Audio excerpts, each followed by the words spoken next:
Hi అండి, welcome back to my channel. ఎలా ఉన్నారు? అందరూ బాగున్నారా? ఈరోజు రెసిపీ వచ్చేసి దొండకాయ, బీరకాయ, కొత్తిమీర, టొమాటో పచ్చడి అండి. అంటే వెజిటేబుల్స్ కొంచెం కొంచెమే ఉన్నాయి. సో అన్నీ మిక్స్ చేసేస్తే చట్నీ కింద తినడానికి బాగుంటుంది. పెద్దవాళ్ళు కూడా ఇష్టంగా తింటారు కదా పచ్చడి అని చెప్పి ఇలా ట్రై చేశాను. చాలా టేస్ట్ కూడా బాగా కుదిరిందండి. మీరు కూడా ట్రై చేయండి. ముందుగా అయితే ముగ్గుట్లో ఆయిల్ వేసుకొని కొంచెం మినప్పప్పు, శనగపప్పు, పల్లీలు, ఒక 5 ఎండుమిర్చి, జీలకర్ర వేయించి పక్కన పెట్టుకున్నాను.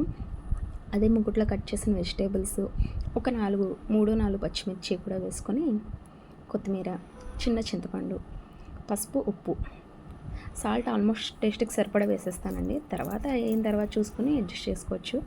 ఒక 10 to 15 మినిట్స్ మగ్గబెట్టాలి. అంతలోపు నేను ఇది ఆల్రెడీ వేయించి పెట్టుకున్నవన్నీ కూడా ఒకసారి కోర్స్గా బ్లెండ్ చేసుకుంటున్నాను. పచ్చడితో పాటు వేస్తే నలగవండి. కొంచెం అది కూడా మగ్గిపోయింది, బట్ వేడిగా ఉంది. చల్లార్చి మిక్సీ పట్టేశాను. ఇప్పుడు పోపులోకి తెలిసిందే కదా, ఆవాలు, జీలకర్ర, కరివేపాకు, ఇంగువ మస్ట్ అండ్ షుడ్ అండి. ప్రతి చట్నీలోకి ఇంగువ వేస్తే ఆ టేస్టే వేరు. చాలా బాగా వచ్చిందండి చట్నీ. మీరు కూడా ట్రై చేసే రెసిపీ ఎలా వచ్చిందో నాకు చెప్పడం మాత్రం మర్చిపోకండి. Please do like, share, subscribe to my channel. Thanks for watching.